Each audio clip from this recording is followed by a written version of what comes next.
ਵਿਦਿਆਰਥੀ ਦੀ ਜ਼ਿੰਦਗੀ ਵਿੱਚ ਉਸ ਦੇ ਅਧਿਆਪਕ ਦਾ ਕੀ ਰੋਲ ਹੁੰਦਾ ਹੈ।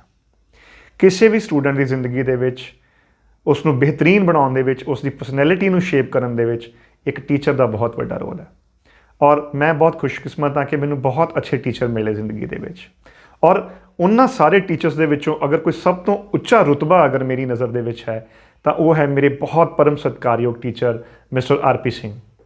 ਸੋ ਰਾਜ ਪ੍ਰਤਾਪ ਸਰ ਵਰਗਾ ਕੋਈ ਵੀ ਟੀਚਰ ਮੇਰੀ ਨਜ਼ਰ ਦੇ ਵਿੱਚ ਪੂਰੇ ਉੱਤਰ ਭਾਰਤ ਦੇ ਵਿੱਚ ਹੋਰ ਕੋਈ ਐਸਾ ਟੀਚਰ ਨਹੀਂ ਹੈ ਜੋ ਜੋਗ੍ਰਾਫੀ ਨੂੰ ਬਿਹਤਰੀਨ ਤਰੀਕੇ ਨਾਲ ਪੜ੍ਹਾ ਸਕਦਾ ਹੋਵੇ ਜਾਂ ਕਨਸੈਪਚੁਅਲ ਕਲੈਰਿਟੀ ਦੇ ਨਾਲ ਪੜ੍ਹਾ ਸਕਦਾ ਹੋਵੇ। ਸੋ ਮੇਰੀਆਂ ਸਾਰੀਆਂ ਵੀਡੀਓਜ਼ ਮੇਰੀ ਕੋਸ਼ਿਸ਼ ਹੁੰਦੀ ਹੈ ਕਿ ਮੈਂ ਉਹਨਾਂ ਕੋਲੋਂ ਗਾਈਡੈਂਸ ਲੈ ਕੇ ਤਿਆਰ ਕਰਾਂ ਤਾਂ ਕਿ ਐਕੂਰੇਟ ਔਰ ਕਰੰਟ ਇਨਫੋਰਮੇਸ਼ਨ ਮੈਂ ਆਪਣੇ ਦੇਖਣ ਵਾਲਿਆਂ ਤੱਕ ਪਹੁੰਚਾ ਸਕਾਂ। ਸੋ ਮੇਰੇ ਗੁਰੂ ਜੀ ਨੂੰ, ਮੇਰੇ ਟੀਚਰ ਨੂੰ ਬਹੁਤ ਬਹੁਤ ਪ੍ਰਣਾਮ, ਸ਼ਤ ਨਮਨ। ਸੋ ਉਹਨਾਂ ਦਾ ਬਹੁਤ ਬਹੁਤ ਧੰਨਵਾਦ। ਚਲੋ ਦੋਸਤੋ, ਵੀਡੀਓ 'ਚ ਸ਼ੁਰੂ ਕਰਦੇ ਹਾਂ ਅੱਜ ਦੇ ਟੌਪਿਕ ਦੀ ਗੱਲ। ਤੁਸੀਂ ਖਬਰਾਂ ਦੇ ਵਿੱਚ ਸੁਣਿਆ ਹੋਏਗਾ, ਦੇਖਿਆ ਹੋਏਗਾ, ਅਖਬਾਰਾਂ 'ਚ ਪੜ੍ਹਿਆ ਹੋਏਗਾ ਕਿ ਦਿੱਲੀ NCR ਰੀਜਨ ਦੇ ਵਿੱਚ ਬਾਰ-ਬਾਰ ਭੂਚਾਲਾਂ ਦੇ ਝਟਕੇ ਮਹਿਸੂਸ ਕੀਤੇ ਜਾ ਰਹੇ ਹਨ। ਮਈ 15 ਤੋਂ ਲੈ ਕੇ ਜੂਨ 8 ਤੱਕ, ਇਸ ਮਹੀਨੇ ਦੀ 8 ਜੂਨ ਤੱਕ ਨਵੀਂ ਦਿੱਲੀ ਦੇ ਅੰਦਰ ਭੂਚਾਲਾਂ ਦੇ ਕੋਈ 17 ਦੇ ਕਰੀਬ ਝਟਕੇ ਮਹਿਸੂਸ ਕੀਤੇ ਗਏ। ਇਹਨਾਂ ਭੂਚਾਲਾਂ ਦਾ ਜੋ ਐਪੀਸੈਂਟਰ ਸੀ, ਅਭਿਕੇਂਦਰ ਸੀ, ਉਹ ਦਿੱਲੀ, ਗੁੜਗਾਉਂ, ਹਰਿਦੁਆਰ ਫਾਲਟ ਸੀ। ਇਸ ਤੋਂ ਇਲਾਵਾ ਜੰਮੂ ਦੇ ਵਿੱਚ, ਕਸ਼ਮੀਰ ਦੇ ਵਿੱਚ ਵੀ ਭੂਚਾਲਾਂ ਦੇ ਝਟਕੇ ਮਹਿਸੂਸ ਕੀਤੇ ਗਏ। ਇਹਨਾਂ ਦਾ ਐਪੀਸੈਂਟਰ ਜੋ ਸੀ ਉਹ ਤਜ਼ਾਕਿਸਤਾਨ ਦੇ ਵਿੱਚ ਸੀ। ਔਰ ਇਸੇ ਮਹੀਨੇ ਦੇ ਵਿੱਚ, ਜੂਨ ਮਹੀਨੇ ਦੇ ਅੰਦਰ ਅੰਦਰ ਹੀ ਗੁਜਰਾਤ ਦੇ ਵਿੱਚ ਕੱਛ ਦਾ ਖੇਤਰ ਜੋ ਹੈ, ਪੁੰਛ ਦੇ ਵਿੱਚ ਵੀ ਭੂਚਾਲਾਂ ਦੇ ਝਟਕੇ ਮਹਿਸੂਸ ਕੀਤੇ ਗਏ। ਔਰ ਇਹ ਪੁੰਛ ਉਹੀ ਖੇਤਰ ਹੈ ਜਿੱਥੇ 2001 ਦੇ ਵਿੱਚ ਵਿਨਾਸ਼ਕਾਰੀ ਭੂਚਾਲ ਆਇਆ ਸੀ। ਸੋ ਇਹ ਭੂਚਾਲ ਕਿਉਂ ਆਉਂਦੇ ਆ? ਦਿੱਲੀ NCR ਰੀਜਨ ਦੇ ਵਿੱਚ ਭੂਚਾਲਾਂ ਦੇ ਝਟਕੇ ਬਾਰ-ਬਾਰ ਕਿਉਂ ਮਹਿਸੂਸ ਕੀਤੇ ਜਾ ਰਹੇ ਆ? ਭੂਚਾਲਾਂ ਨੂੰ ਕਿਸ ਤਰ੍ਹਾਂ ਰਿਕਾਰਡ ਕੀਤਾ ਜਾਂਦਾ ਹੈ? ਭੂਚਾਲ ਆਉਣ ਦੇ ਕੀ ਕਾਰਨ ਹਨ? ਭੂਚਾਲ ਆਉਣ ਦੇ ਨਾਲ ਕੀ ਨੁਕਸਾਨ ਹੁੰਦੇ ਹਨ? ਦੁਨੀਆ ਦੇ ਵਿੱਚ ਕਿਹੜੇ ਖੇਤਰ ਹਨ ਜਿੱਥੇ ਜ਼ਿਆਦਾ ਭੂਚਾਲ ਆਉਂਦੇ ਹਨ? ਔਰ ਭੂਚਾਲਾਂ ਨਾਲ ਸੰਬੰਧਿਤ ਕੁਝ ਬਹੁਤ ਹੀ ਮਹੱਤਵਪੂਰਨ ਸ਼ਬਦਾਵਲੀ ਜੋ ਹੈ, ਇੰਪੋਰਟੈਂਟ ਟਰਮੀਨੋਲੋਜੀ ਹੈ, ਉਸ ਦੇ ਬਾਰੇ ਵੀ ਅਸੀਂ ਅੱਜ ਦੀ ਇਸ ਵੀਡੀਓ ਵਿੱਚ ਚਰਚਾ ਕਰ ਰਹੇ ਹਾਂ। ਚਲੋ ਦੋਸਤੋ, ਵੀਡੀਓ ਸ਼ੁਰੂ ਕਰਦੇ ਹਾਂ। ਦੋਸਤੋ, ਦਿੱਲੀ NCR ਰੀਜਨ ਦੇ ਵਿੱਚ ਜਿਸ ਤਰ੍ਹਾਂ ਮੈਂ ਦੱਸਿਆ ਕਿ ਮਈ 15 ਤੋਂ ਲੈ ਕੇ ਤੇ ਜੂਨ 8 ਤੱਕ 17 ਝਟਕੇ ਭੂਚਾਲਾਂ ਦੇ ਮਹਿਸੂਸ ਕੀਤੇ ਗਏ। ਉਸ ਦੀ ਸਭ ਤੋਂ ਮਹੱਤਵਪੂਰਨ ਵਜ੍ਹਾ ਹੈ ਕਿ ਨਵੀਂ ਦਿੱਲੀ ਜਾਂ ਦਿੱਲੀ NCR ਰੀਜਨ ਜੋ ਹੈ, ਇਹ ਦੁਨੀਆ ਦੀ ਕੁਝ ਸਭ ਤੋਂ ਐਕਟਿਵ ਫਾਲਟ ਲਾਈਨ ਦੇ ਉੱਪਰ ਸਥਿਤ ਹੈ। ਸੋ ਇਹ ਫਾਲਟਸ ਕੀ ਹੁੰਦੇ ਹਨ? ਫਾਲਟਸ ਚੱਟਾਨਾਂ ਦੇ ਵਿੱਚ ਇੱਕ ਤਰੇੜਾਂ ਹਨ ਜਿਨ੍ਹਾਂ ਦੀ ਲੰਬਾਈ ਕੁਝ ਕਿਲੋਮੀਟਰ ਤੋਂ ਲੈ ਕੇ ਹਜ਼ਾਰਾਂ ਕਿਲੋਮੀਟਰ ਤੱਕ ਹੋ ਸਕਦੀ ਹੈ। ਜਦੋਂ ਵੀ ਤਰੇੜਾਂ ਦੇ ਵਿੱਚ ਕਰਸਟਲ ਡੀਫਾਰਮੇਸ਼ਨ ਹੁੰਦੀ ਹੈ, ਚੱਟਾਨਾਂ ਟੁੱਟਦੀਆਂ ਹਨ, ਤਾਂ ਭੂਚਾਲਾਂ ਦੇ ਝਟਕੇ ਮਹਿਸੂਸ ਹੁੰਦੇ ਹਨ। ਸੋ ਭੂਚਾਲ ਧਰਤੀ ਦੀ ਸਤ੍ਹਾ ਦੇ ਉੱਪਰ ਕੰਪਨ ਹੈ ਜਾਂ ਫਿਰ ਕੰਬਣੀ ਹੈ ਜੋ ਕਿ ਬਹੁਤ ਵਿਨਾਸ਼ਕਾਰੀ ਸਿੱਧ ਹੁੰਦੀ ਹੈ। ਸਿਰਫ 1 ਮਿੰਟ ਤੋਂ ਵੀ ਘੱਟ ਸਮੇਂ ਦਾ ਭੂਚਾਲ ਜੋ ਹੈ ਜਾਂ ਭੂਚਾਲਾਂ ਦੇ ਝਟਕੇ ਜੋ ਹਨ, ਉਹ ਲੱਖਾਂ ਜ਼ਿੰਦਗੀਆਂ ਬਰਬਾਦ ਕਰ ਦਿੰਦੇ ਹਨ ਤੇ ਅਰਬਾਂ ਖਰਬਾਂ ਦੀ ਜਾਇਦਾਦ ਦਾ ਨੁਕਸਾਨ ਕਰ ਦਿੰਦੇ ਹਨ। ਨਵੀਂ ਦਿੱਲੀ ਦੇ ਵਿੱਚ ਭੂਚਾਲਾਂ ਦੇ ਝਟਕੇ ਕਿਉਂ ਮਹਿਸੂਸ ਕੀਤੇ ਜਾ ਰਹੇ ਹਨ? ਇਸ ਦਾ ਸਭ ਤੋਂ ਵੱਡਾ ਕਾਰਨ ਹੈ ਕਿ ਪੂਰੇ ਭਾਰਤ ਦੇ ਵਿੱਚ ਕੁੱਲ ਜੋ ਸੀਜ਼ਮੋਗ੍ਰਾਫ ਹਨ, ਸੀਜ਼ਮੋਗ੍ਰਾਫ ਉਹ ਯੰਤਰ ਹੁੰਦਾ ਹੈ ਜੋ ਭੂਚਾਲਾਂ ਦੀ ਤੀਬਰਤਾ ਨੂੰ ਮਾਪਦਾ ਹੈ। ਪੂਰੇ ਭਾਰਤ ਦੇ ਵਿੱਚ 115 ਦੇ ਕਰੀਬ ਸੀਜ਼ਮੋਗ੍ਰਾਫ ਲੱਗੇ ਹੋਏ ਹਨ ਔਰ ਇਹਨਾਂ 115 ਸੀਜ਼ਮੋਗ੍ਰਾਫs ਦੇ ਵਿੱਚੋਂ 19 ਦੇ ਕਰੀਬ ਜੋ ਸੀਜ਼ਮੋਗ੍ਰਾਫਸ ਹਨ ਉਹ ਸਿਰਫ ਨਵੀਂ ਦਿੱਲੀ ਔਰ NCR ਰੀਜਨ ਦੇ ਵਿੱਚ ਲੱਗੇ ਹੋਏ ਹਨ। ਔਰ ਉਹਨਾਂ ਸੀਜ਼ਮੋਗ੍ਰਾਫ ਦੇ ਉੱਪਰ ਜਿਸ ਤਰ੍ਹਾਂ ਹੀ ਪ੍ਰਿਥਵੀ ਦੇ ਉੱਪਰ ਕਿਸੇ ਵੀ ਤਰ੍ਹਾਂ ਦੀ ਕੰਬਣੀ ਛੇੜਦੀ ਹੈ ਤਾਂ ਸੀਜ਼ਮੋਗ੍ਰਾਫ ਦੇ ਉੱਪਰ ਉਹ ਰਿਕਾਰਡ ਹੁੰਦੀ ਹੈ। ਸੋ ਦਿੱਲੀ NCR ਰੀਜਨ ਦੇ ਵਿੱਚ ਆਏ ਹੋਏ ਭੂਚਾਲਾਂ ਦੀ ਵਜ੍ਹਾ ਨਾਲ ਜਦੋਂ ਵੀ ਕਦੀ ਸੀਜ਼ਮਿਕ ਐਕਟੀਵਿਟੀ ਰਿਕਾਰਡ ਹੁੰਦੀ ਹੈ ਤਾਂ ਖਬਰ ਇੱਕਦਮ ਮੀਡੀਆ ਕੋਲ ਜਾਂਦੀ ਹੈ, ਫਲੈਸ਼ ਹੁੰਦੀ ਹੈ ਔਰ ਉਹ ਬ੍ਰੇਕਿੰਗ ਨਿਊਜ਼ ਬਣ ਜਾਂਦੀ ਹੈ। ਸੋ ਉੱਤਰ ਭਾਰਤ ਦੇ ਵਿੱਚ ਭੂਚਾਲਾਂ ਦੇ ਝਟਕੇ ਮਹਿਸੂਸ ਹੋਣੇ, ਦਿੱਲੀ NCR ਰੀਜਨ ਦੇ ਵਿੱਚ ਭੂਚਾਲਾਂ ਦੇ ਝਟਕੇ ਮਹਿਸੂਸ ਹੋਣੇ, ਇਹ ਕੋਈ ਅਨਯੂਜ਼ੂਅਲ ਗੱਲ ਨਹੀਂ ਹੈ, ਇੱਕ ਆਮ ਗੱਲ ਹੈ। ਹੁਣ ਗੱਲ ਕਰਦੇ ਹਾਂ ਕਿ ਭੂਚਾਲਾਂ ਦੀ ਜੋ ਕਲਾਸੀਫਿਕੇਸ਼ਨ ਹੈ ਉਹ ਕੀ ਹੈ, ਭੂਚਾਲ ਕਿਉਂ ਆਉਂਦੇ ਹਨ। ਸਭ ਤੋਂ ਪਹਿਲਾਂ ਜੋ ਭੂਚਾਲਾਂ ਦੇ ਕੁਦਰਤੀ ਕਾਰਨ ਹਨ ਉਹ ਕਿਹੜੇ ਹਨ, ਇੱਕ ਕਰਕੇ ਆਪਾਂ ਸਾਰੇ ਉਹ ਡਿਸਕਸ ਕਰਾਂਗੇ। ਸਭ ਤੋਂ ਪਹਿਲਾਂ ਹੈ ਇਲਾਸਟਿਕ ਰੀਬਾਉਂਡ ਥਿਊਰੀ। ਅਮਰੀਕਾ ਦੇ ਇੱਕ ਸਿਜ਼ਮੋਲੋਜਿਸਟ ਜੋ ਸਨ H.F. ਰੀਡ, ਉਹਨਾਂ ਨੇ ਸੈਨ ਐਂਡਰੀਆਸ ਫਾਲਟ ਜੋ 1906 ਦੇ ਵਿੱਚ ਕੈਲੀਫੋਰਨੀਆ 'ਚ ਅਮਰੀਕਾ 'ਚ ਭੂਚਾਲ ਆਇਆ ਸੀ, ਉਸ ਦੀ ਸਟੱਡੀ ਕਰਕੇ ਇਹ ਸਿੱਟਾ ਕੱਢਿਆ ਕਿ ਚੱਟਾਨਾਂ ਜੋ ਹਨ, ਜੋ ਲਿਥੋਸਫੀਰਿਕ ਪਲੇਟਸ ਹਨ, ਉਹ ਰਬੜ ਦੀ ਤਰ੍ਹਾਂ ਇਲਾਸਟਿਕ ਹੁੰਦੀਆਂ ਹਨ ਔਰ ਅੰਡਰਗਰਾਊਂਡ ਸਟ੍ਰੈਸ ਦੀ ਵਜ੍ਹਾ ਦੇ ਨਾਲ ਜੋ ਟੈਂਸਾਈਲ ਫੋਰਸਿਸ ਹਨ, ਜੋ ਤਣਾਅ ਸ਼ਕਤੀਆਂ ਹਨ, ਉਹਨਾਂ ਦੀ ਵਜ੍ਹਾ ਨਾਲ ਚੱਟਾਨਾਂ ਜੋ ਹੈ ਉਹ ਖਿੱਚੀਆਂ ਜਾਂਦੀਆਂ ਹਨ ਔਰ ਉਦੋਂ ਤੱਕ ਖਿੱਚੀਆਂ ਜਾਂਦੀਆਂ ਹਨ ਜਦ ਤੱਕ ਕਿ ਉਹਨਾਂ ਦੇ ਵਿੱਚ ਖਿੱਚਣ ਦੀ ਤਾਕਤ ਹੁੰਦੀ ਹੈ। ਜਿਸ ਤਰ੍ਹਾਂ ਹੀ ਉਹ ਤਾਕਤ ਖਤਮ ਹੁੰਦੀ ਹੈ, ਚੱਟਾਨਾਂ ਝਟਕੇ ਦੇ ਨਾਲ ਟੁੱਟ ਜਾਂਦੀਆਂ ਹਨ ਔਰ ਧਰਤੀ ਦੇ ਉੱਪਰ ਭੂਚਾਲ ਆਉਂਦੇ ਹਨ। ਸੋ ਇਲਾਸਟਿਕ ਰੀਬਾਉਂਡ ਥਿਊਰੀ ਭੂਚਾਲਾਂ ਦੇ ਇੱਕ ਸਭ ਤੋਂ ਵੱਡੇ ਕਾਰਨਾਂ ਦੇ ਵਿੱਚੋਂ ਸਭ ਤੋਂ ਜ਼ਿਆਦਾ ਮੰਨਿਆ ਜਾਣ ਵਾਲਾ ਇੱਕ ਕਾਰਨ ਜੋ ਹੈ। ਦੂਸਰਾ ਕਾਰਨ ਹੈ ਪਲੇਟ ਟੈਕਟੋਨਿਕ ਥਿਊਰੀ। ਦੋਸਤੋ, ਜਦੋਂ ਵੀ ਅਸੀਂ ਜੀਓਗ੍ਰਾਫੀ ਪੜ੍ਹਦੇ ਹਾਂ ਤਾਂ ਉਸ ਦੇ ਵਿੱਚ ਪਲੇਟ ਟੈਕਟੋਨਿਕ ਥਿਊਰੀ ਦਾ ਬਹੁਤ ਵੱਡਾ ਰੋਲ ਹੁੰਦਾ ਹੈ। ਫਿਜ਼ੀਕਲ ਜੀਓਗ੍ਰਾਫੀ ਦੇ ਵਿੱਚ 3 ਮਹੱਤਵਪੂਰਨ ਜੋ ਪ੍ਰਸ਼ਨ ਹਨ, ਭੂਚਾਲ ਆਉਣੇ, ਜਵਾਲਾਮੁਖੀ ਵਿਸਫੋਟ ਔਰ ਤੀਸਰਾ ਪਹਾੜਾਂ ਜਾਂ ਫਿਰ ਪਰਬਤਾਂ ਦਾ ਨਿਰਮਾਣ।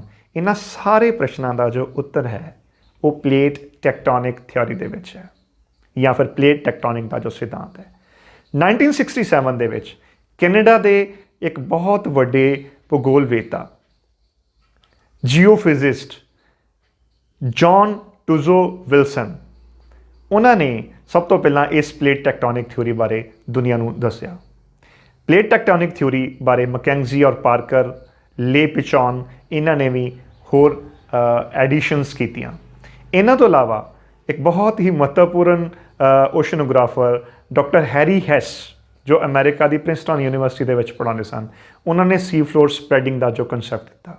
ਅਸੀਂ ਪਲੇਟ ਟੈਕਟੋਨਿਕ ਥਿਊਰੀ ਦੇ ਉੱਪਰ ਇੱਕ ਅਲੱਗ ਵੀਡੀਓ ਬਣਾਵਾਂਗੇ ਕਿਉਂਕਿ ਬਹੁਤ ਵਿਸਤਾਰ ਵਾਲਾ ਇਹ ਟੌਪਿਕ ਹੈ। ਬਟ ਭੂਚਾਲਾਂ ਦੇ ਕਾਰਨਾਂ ਦੇ ਵਿੱਚ ਪਲੇਟ ਟੈਕਟੋਨਿਕ ਥਿਊਰੀ ਸਭ ਤੋਂ ਮਹੱਤਵਪੂਰਨ ਔਰ ਵੱਡਾ ਕਾਰਨ ਹੈ। ਸੋ ਪੂਰੀ ਦੀ ਪੂਰੀ ਧਰਤੀ ਜੋ ਹੈ, ਕ੍ਰਸਟਲ ਪਲੇਟ ਅਗਰ ਤੁਸੀਂ ਦੇਖੋ ਤਾਂ ਜਿਹੜੀ ਧਰਤੀ ਦੀ ਸਭ ਤੋਂ ਉੱਪਰਲੀ ਸਤ੍ਹਾ ਹੈ, ਲੇਅਰ ਹੈ, ਉਸ ਨੂੰ ਅਸੀਂ ਕਰਸਟ ਕਹਿੰਦੇ ਹਾਂ। ਜੋ ਸਾਡੀ ਧਰਤੀ ਦੀ ਪਪੜੀ ਹੈ, ਕਰਸਟ ਹੈ, ਇਸ ਦੀ ਮੋਟਾਈ ਸਮੁੰਦਰੀ ਪਲੇਟ ਦੇ ਵਿੱਚ ਘੱਟ ਹੁੰਦੀ ਹੈ 5 ਕਿਲੋਮੀਟਰ ਤੱਕ ਔਰ ਜੋ ਸਾਡੇ ਕੰਟੀਨੈਂਟਲ ਪਲੇਟਸ ਹਨ ਉਹਨਾਂ ਦੀ ਮੋਟਾਈ ਜਿਹੜੀ ਹੈ ਉਹ 30 ਤੋਂ 35 ਕਿਲੋਮੀਟਰ ਤੱਕ ਹੋ ਸਕਦੀ ਹੈ। ਹਿਮਾਲਿਅਨ ਜ਼ੋਨ ਦੇ ਵਿੱਚ ਉਸ ਦੀ ਮੋਟਾਈ 70 ਕਿਲੋਮੀਟਰ ਦੇ ਆਸ-ਪਾਸ ਹੈ। ਸੋ ਸਾਡੀ ਪੂਰੀ ਦੀ ਪੂਰੀ ਜੋ ਪ੍ਰਿਥਵੀ ਹੈ, ਧਰਤੀ ਹੈ, ਉਹ 7 ਵੱਡੀਆਂ ਤੇ 23 ਦੇ ਕਰੀਬ 23 ਦੇ ਕਰੀਬ ਛੋਟੀਆਂ ਪਲੇਟਾਂ 'ਚ ਵੰਡੀ ਹੋਈ ਹੈ। ਉਹ ਪਲੇਟਾਂ ਕਿਹੜੀਆਂ-ਕਿਹੜੀਆਂ ਹਨ? ਚਲੋ ਸਭ ਤੋਂ ਪਹਿਲਾਂ ਛੋਟੀਆਂ ਪਲੇਟਸ ਦੀ ਗੱਲ ਕਰਦੇ ਹਾਂ। ਛੋਟੀਆਂ ਪਲੇਟਾਂ ਦੇ ਵਿੱਚ Anatolian plate, Nazca plate, Nubian plate, Philippines plate, Okhotsk plate, Scotia plate, eastern micro plate, Somalian plate, Arabian plate, Solomon plate, Fiji plate, Bismarck plate. ਇਹਦੇ ਨਾਲ ਹੀ Caribbean plate, Cocos, Caroline plates, Juan de Fuca plates, Juan Fernandez micro plate, Iranian plate, South Sandwich plate ਔਰ Myanmar plate. ਇਹ ਹੋ ਗਈਆਂ 23 ਦੇ ਕਰੀਬ ਜੋ ਸਾਡੀਆਂ ਛੋਟੀਆਂ ਪਲੇਟਸ ਹਨ। ਇਹਨਾਂ 23 ਪਲੇਟਸ ਦੇ ਇਲਾਵਾ 7 ਵੱਡੀਆਂ ਪਲੇਟਸ ਵੀ ਜੋ ਸਭ ਤੋਂ ਮਹੱਤਵਪੂਰਨ ਹਨ, ਤੁਸੀਂ ਨਕਸ਼ੇ ਵਿੱਚ ਦੇਖੋ। ਸਭ ਤੋਂ ਪਹਿਲਾਂ ਉੱਤਰ American plate, north American plate, south American plate, Indo Australian plate ਜਿਸ ਦਾ ਕਿ ਅਸੀਂ ਹਿੱਸਾ ਹਾਂ, ਅੰਟਾਰਕਟਿਕ ਪਲੇਟ, ਯੂਰੇਸ਼ੀਅਨ ਪਲੇਟ ਤੇ ਪੈਸੀਫਿਕ ਪਲੇਟ। ਇਹ ਸਾਰੀਆਂ ਪਲੇਟਸ ਇੱਕ ਦੂਸਰੇ ਤੋਂ ਜਾਂ ਤੇ ਦੂਰ ਖਿਸਕ ਰਹੀਆਂ ਹਨ ਜਾਂ ਇੱਕ ਦੂਜੇ ਵੱਲ ਖਿਸਕ ਰਹੀਆਂ ਹਨ। ਸੋ 3 ਤਰ੍ਹਾਂ ਦੀਆਂ ਪਲੇਟ ਬਾਉਂਡਰੀਜ਼ ਅਸੀਂ ਜੀਓਗ੍ਰਾਫੀ ਦੇ ਵਿੱਚ ਸਟੱਡੀ ਕਰਦੇ ਹਾਂ। ਸਭ ਤੋਂ ਪਹਿਲਾਂ ਹੈ ਕਨਵਰਜਿੰਗ ਪਲੇਟ ਬਾਉਂਡਰੀ ਜਾਂ ਫਿਰ destructive plate boundary. Converging plate boundary ਹੈ ਕਿ ਜਦੋਂ ਇੱਕ ਪਲੇਟ, ਚਾਹੇ ਉਹ ਸਮੁੰਦਰੀ ਆ ਜਾਂ ਫਿਰ ਉਹ ਮਹਾਦੀਪੀ ਪਲੇਟ ਹੈ, ਕੰਟੀਨੈਂਟਲ ਪਲੇਟ ਹੈ, ਜਿਸ ਦੀ ਕਿ ਡੈਂਸਿਟੀ ਜਾਂ ਘਣਤਾ ਜ਼ਿਆਦਾ ਹੈ, ਉਹ ਘੱਟ ਡੈਂਸਿਟੀ ਵਾਲੀ ਪਲੇਟ ਦੇ ਨੀਚੇ ਵੱਲ ਮੂਵ ਕਰਦੀ ਹੈ।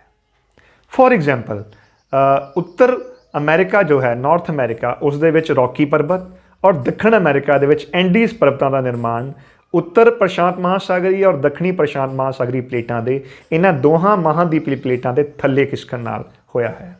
ਸੋ ਉੱਤਰ ਪ੍ਰਸ਼ਾਂਤ ਮਹਾਸਾਗਰੀ ਪਲੇਟ ਉੱਤਰੀ ਅਮਰੀਕਾ ਦੇ ਨੀਚੇ ਵੱਲ ਨੂੰ ਮੂਵ ਕਰ ਰਹੀ ਹੈ ਔਰ ਦੱਖਣੀ ਪ੍ਰਸ਼ਾਂਤ ਮਹਾਸਾਗਰੀ ਪਲੇਟ ਜੋ ਹੈ ਉਹ ਦੱਖਣੀ ਅਮਰੀਕਾ ਦੇ ਨੀਚੇ ਵੱਲ ਨੂੰ, ਥੱਲੇ ਵੱਲ ਨੂੰ ਸਬਡਕਸ਼ਨ ਕਰ ਰਹੀ ਹੈ ਜਾਂ ਮੂਵ ਕਰ ਰਹੀ ਹੈ। ਉਸ ਜ਼ੋਨ ਨੂੰ ਅਸੀਂ ਲੁਕੀ ਹੋਈ ਜ਼ੋਨ ਜਾਂ ਫਿਰ ਸਬਡਕਸ਼ਨ ਜ਼ੋਨ ਆਖਦੇ ਹਾਂ। ਇਸ ਨੂੰ ਬੈਨੀਆਫ ਜ਼ੋਨ ਵੀ ਕਿਹਾ ਜਾਂਦਾ ਹੈ।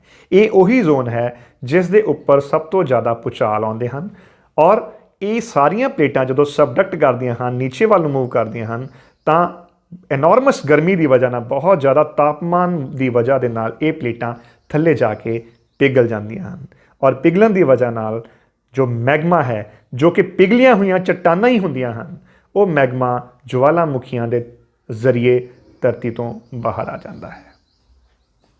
ਸੋ ਤਿੰਨੇ ਪ੍ਰਸ਼ਨ ਜੋ ਹਨ, ਜਵਾਲਾਮੁਖੀ ਫਟਣਾ, ਭੂਚਾਲ ਆਉਣੇ ਔਰ ਪਰਬਤਾਂ ਦਾ ਨਿਰਮਾਣ, ਇਹਨਾਂ ਤਿੰਨਾਂ ਸਵਾਲਾਂ ਦਾ ਜੋ ਜਵਾਬ ਹੈ ਉਹ ਪਲੇਟ ਟੈਕਟੋਨਿਕ ਥਿਊਰੀ ਹੈ। ਸੋ ਦਿੱਲੀ ਦੇ ਵਿੱਚ ਭੂਚਾਲ ਆਉਣ ਦਾ ਸਭ ਤੋਂ ਵੱਡਾ ਕਾਰਨ ਜੋ ਹੈ ਉਹ ਇਹ ਹੈ ਕਿ ਜੋ ਇੰਡੋ ਆਸਟ੍ਰੇਲੀਅਨ ਪਲੇਟ ਹੈ, ਭਾਰਤੀ ਆਸਟ੍ਰੇਲੀਆਈ ਪਲੇਟ, ਇਹ ਪਲੇਟ ਯੂਰੇਸ਼ੀਅਨ ਪਲੇਟ ਜੋ ਹੈ ਉਸ ਦੇ ਨੀਚੇ ਵੱਲ ਨੂੰ ਮੂਵ ਕਰ ਰਹੀ ਹੈ, ਔਰ ਨੀਚੇ ਵੱਲ ਨੂੰ ਮੂਵ ਕਰਨ ਦੀ ਵਜ੍ਹਾ ਦੇ ਨਾਲ ਹੀ ਵਿਨਾਸ਼ਕਾਰੀ ਭੂਚਾਲਾਂ ਦਾ ਜੋ ਹੈ ਉਹ ਨਿਰਮਾਣ ਹੁੰਦਾ ਹੈ। ਤੁਸੀਂ ਮੁਜ਼ੱਫਰਾਬਾਦ ਦਾ 2015 ਦਾ ਭੂਚਾਲ ਦੇਖ ਲਓ, ਕਾਠਮੰਡੂ ਦੇ ਵਿੱਚ 2015 ਦਾ ਭੂਚਾਲ ਦੇਖ ਲਓ। ਇਹ ਸਾਰੇ ਭੂਚਾਲ ਜੋ ਹਨ, ਹਿਮਾਲਿਆ ਦੇ ਵਿੱਚ 1905 ਦਾ ਕਾਂਗੜਾ ਦੇ ਵਿੱਚ ਆਇਆ ਹੋਇਆ ਭੂਚਾਲ, ਇਹ ਸਾਰੇ ਭੂਚਾਲਾਂ ਦੀ ਵਜ੍ਹਾ ਜੋ ਹੈ ਉਹ ਪਲੇਟ ਦੀ ਡਿਫਾਰਮੇਸ਼ਨ ਹੈ, ਜਿਹੜੀ ਕਿ ਭਾਰਤੀ ਆਸਟ੍ਰੇਲੀਆਈ ਪਲੇਟ ਯੂਰੇਸ਼ੀਅਨ ਪਲੇਟ ਦੇ ਨੀਚੇ ਵੱਲ ਨੂੰ ਮੂਵ ਕਰ ਰਹੀ ਹੈ।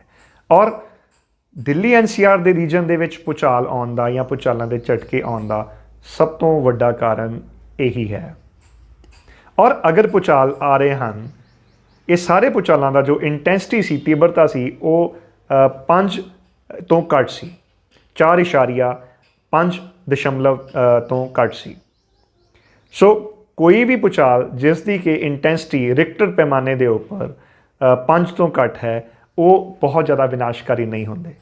ਸੋ ਕੋਈ ਵੀ ਭੂਚਾਲ ਜਿਸ ਦੀ ਕਿ ਤੀਬਰਤਾ ਰਿਕਟਰ ਪੈਮਾਨੇ ਦੇ ਉੱਪਰ 5 ਤੋਂ ਉੱਪਰ ਹੋਏਗੀ, ਉਹ ਨੁਕਸਾਨ ਕਰੇਗਾ, ਵਿਨਾਸ਼ ਕਰੇਗਾ। ਹੁਣ ਗੱਲ ਕਰਦੇ ਹਾਂ ਤੀਸਰਾ ਕਾਰਨ ਜੋ ਹੈ ਭੂਚਾਲ ਆਉਣ ਦਾ।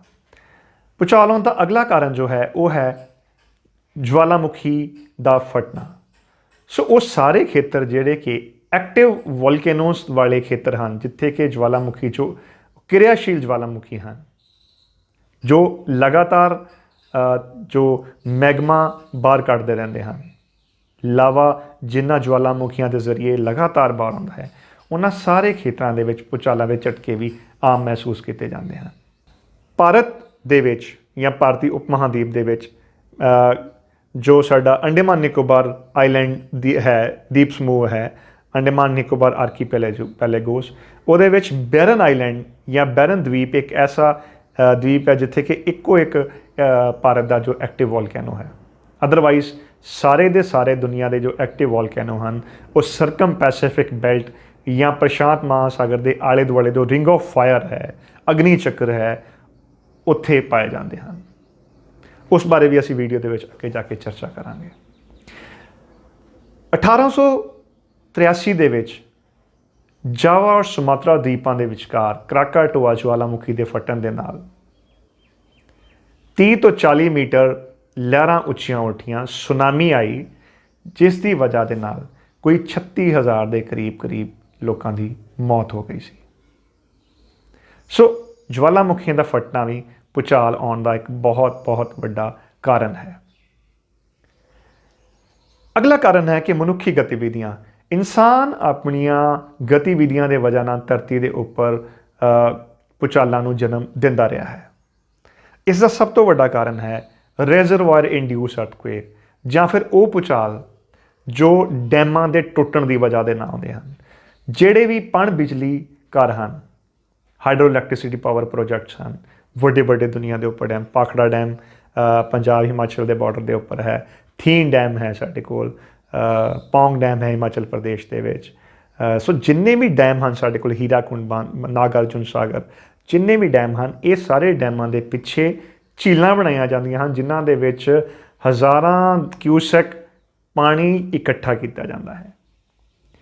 ਕੁਦਰਤੀ ਤੌਰ 'ਤੇ ਜਿਹੜੇ ਵੀ ਇਲਾਕੇ ਟੈਕਟੋਨਿਕਲੀ ਐਕਟਿਵ ਹਨ, ਉਦਾਹਰਨ ਲਈ ਜਿਸ ਤਰ੍ਹਾਂ ਹਿਮਾਲਯਨ ਜ਼ੋਨ ਬਾਰੇ ਆਪਾਂ ਗੱਲ ਕਰਦੇ ਹਾਂ ਕਿ ਟੈਕਟੋਨਿਕਲੀ ਦੁਨੀਆ ਦੀ ਸਭ ਤੋਂ ਐਕਟਿਵ ਜ਼ੋਨ ਹੈ। ਹੁਣ ਇਹਨਾਂ ਐਕਟਿਵ ਜ਼ੋਨਸ ਦੇ ਵਿੱਚ ਜੇਕਰ ਅਸੀਂ ਝੀਲਾਂ ਦੇ ਵਿੱਚ ਹਜ਼ਾਰਾਂ ਕਿਊਸੈਕ ਦੇ ਕਰੀਬ ਪਾਣੀ ਇਕੱਠਾ ਕਰਾਂਗੇ ਤਾਂ ਉਸ ਦੇ ਭਾਰ ਦੇ ਨਾਲ ਚਟਾਨਾਂ ਇੰਬੈਲੈਂਸ ਜ਼ਰੂਰ ਹੋਣਗੀਆਂ। ਇਸ ਦੇ ਇਲਾਵਾ ਇੱਕ ਹੋਰ ਜ਼ਰੂਰੀ ਜੋ ਵਜ੍ਹਾ ਹੈ ਭੂਚਾਲ ਆਉਣ ਦੀ ਇਹਨਾਂ ਏਰੀਆਜ਼ ਦੇ ਵਿੱਚ, ਉਹ ਇਹ ਹੈ ਕਿ ਜੋ ਪਾਣੀ ਹੈ ਉਹ ਇੱਕ ਲੁਬਰੀਕੈਂਟ ਦੇ ਤੌਰ ਤੇ ਕੰਮ ਕਰਦਾ ਹੈ। ਪਾਣੀ ਕਰੈਕਸ ਦੇ ਜ਼ਰੀਏ, ਤਰੇੜਾਂ ਦੇ ਜ਼ਰੀਏ ਨੀਚੇ ਨੂੰ ਜਜ਼ਬ ਹੋ ਕੇ ਸਿਮ ਕੇ ਚਟਾਨਾਂ ਦੀ ਜੋ ਸਟਰੈਂਥ ਹੈ, ਸ਼ਕਤੀ ਹੈ, ਉਸ ਨੂੰ ਘਟਾ ਦਿੰਦਾ ਹੈ ਔਰ ਥੋੜ੍ਹੇ ਜਿਹੇ ਝਟਕੇ ਦੇ ਨਾਲ ਉਹ ਕਦੀ ਵੀ ਟੁੱਟ ਸਕਦੀਆਂ ਹਨ ਔਰ ਭੂਚਾਲਾਂ ਨੂੰ ਜਨਮ ਦੇ ਸਕਦੀਆਂ ਹਨ। ਰੱਬ ਨਾ ਕਰੇ ਅਗਰ ਕੋਈ ਵੀ ਹਾਈਡਰੋ ਇਲੈਕਟ੍ਰਿਕ ਪਾਵਰ ਪ੍ਰੋਜੈਕਟ ਅਗਰ ਟੁੱਟ ਜਾਏ, ਝੀਲ ਟੁੱਟ ਜਾਏ, ਤਾਂ ਉਸ ਦੇ ਨਾਲ ਆਏ ਹੋਏ ਭੂਚਾਲ ਕਾਰਨ ਪੂਰੇ ਦਾ ਪੂਰਾ ਖੇਤਰ ਜੋ ਹੈ ਜਿੱਥੇ ਕਿ ਉਹ ਡੈਮ ਜੋ ਸਥਿਤ ਹੈ ਉਹ ਬਰਬਾਦ ਹੋ ਜਾਏਗਾ, ਤਹਿਸ ਨਹਿਸ ਹੋ ਜਾਏਗਾ ਔਰ ਲੱਖਾਂ ਇਨਸਾਨੀ ਜ਼ਿੰਦਗੀਆਂ ਤਬਾਹ ਹੋ ਜਾਣਗੀਆਂ। ਉਦਾਹਰਨ ਲਈ ਮਹਾਰਾਸ਼ਟਰ ਦੇ 17 ਜ਼ਿਲ੍ਹੇ ਦੇ ਵਿੱਚ 1962 ਦੇ ਵਿੱਚ ਇੱਕ ਡੈਮ ਬਣਾਇਆ ਗਿਆ, ਕੋਇਨਾ ਡੈਮ। 1967 ਦੇ ਵਿੱਚ 1967 ਦਸੰਬਰ ਦੀ ਰਾਤ ਕੋਇਨਾ ਡੈਮ ਦੇ ਟੁੱਟਣ ਦੀ ਵਜ੍ਹਾ ਦੇ ਨਾਲ ਲੱਖਾਂ ਲੋਕ ਜੋ ਮਾਰੇ ਗਏ ਔਰ ਬੇਕਾਰ ਹੋ ਗਏ। ਇਸੇ ਤਰ੍ਹਾਂ ਗ੍ਰੀਸ ਦੇ ਵਿੱਚ, ਯੂਨਾਨ ਦੇ ਵਿੱਚ 1931 ਦੇ ਵਿੱਚ ਮੈਰਾਥਨ ਡੈਮ ਟੁੱਟਣ ਦੀ ਵਜ੍ਹਾ ਨਾਲ ਭੂਚਾਲ ਆਇਆ।